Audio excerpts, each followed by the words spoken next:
The Death March is a gravel and road race in Story, Indiana, in which teams of two traverse the Hoosier National Forest in search of predetermined stops, which happen to be the many cemeteries that dot this rolling landscape.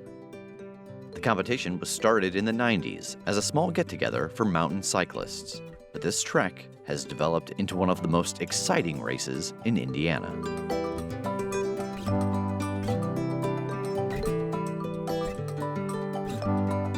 There's no other race like it. It's very strategic. It's one of the few races where there is no course ahead of time. You have to figure out your own course. It makes, that makes all the difference.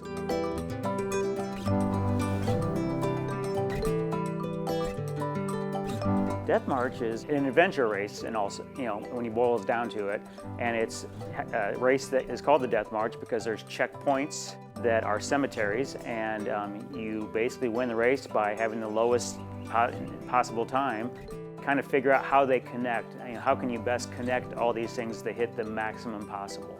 Try to find the circular pattern that has the least amount of outliers possible that may not be worth going to.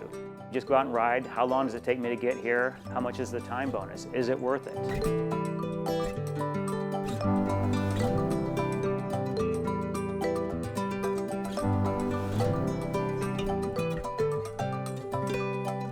The Death March is not a typical time trial. Each cemetery stop is assigned a different point value. Teams design their own routes to maximize their scores. However, on the day of the event, the race committee throws a wrench in those plans by selecting at random which cemeteries will be mandatory stops and which will be dead, meaning no time bonuses will be given for those locations. Of any race I've ever seen, is you think you have it all figured out, what you want to do, and you think you've got it dialed in, and the race starts and everybody goes 10 different directions, and people who are very good and fast are going a different direction than you are. It makes you second guess yourself immediately, and then you just hope that you have the right route plan, which is kind of a cool thing that you never get in any other race. Having the route plan is the beginning of this journey. This event is rain or shine. No weather keeps them from racing. So cyclists start training as early as possible, not only on the bike, but at the computer to map out the possibilities.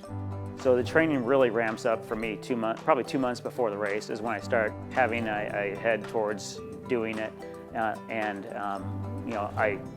ride with a purpose rather than just going and ride and having fun. So I just try to ride with a purpose at that point, which usually includes in the weekend, at least one day in the weekend, one long ride out here in this area. And we'll go do all different variations of directions of things just to get a feel for how the roads are. Because one thing that's a big variable is in the spring is also when the county tends to lay down fresh gravel on all the gravel roads. So you also have to know, is this road got 3 inches of fresh gravel on it, or is it just hard packed down? And those all factor into whether or not you do a cemetery or not. Because every year it's totally different. Like for example, this year there was torrential rains a couple days before the race.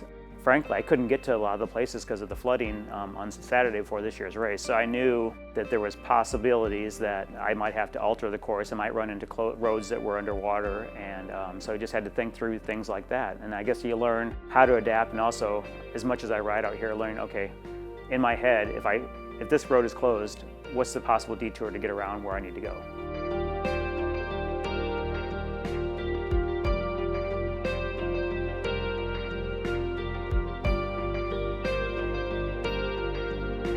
Well, the partner I had this year in the race he's an engineer, so he had everything put out on a spreadsheet, okay, and all the mileages, times, he analyzed his data from all the training rides and said, okay, and he laid out, okay, if this one is mandatory, we do this. If this one's mandatory, we do this. So we had it we just sat down, and actually we had the Thursday before, we just got on a phone call with each other and said, okay, we're both at our computer screens, let's go through it again just so we kind of know, we generally start with a general route that if we have our choice of what we want to do, this is the course we're going to take. Just plan for those eventualities. This year's race featured everything from wedding proposals to teams not finishing to one team accident. Everyone who rides experiences something different. There is nothing else like the Death March.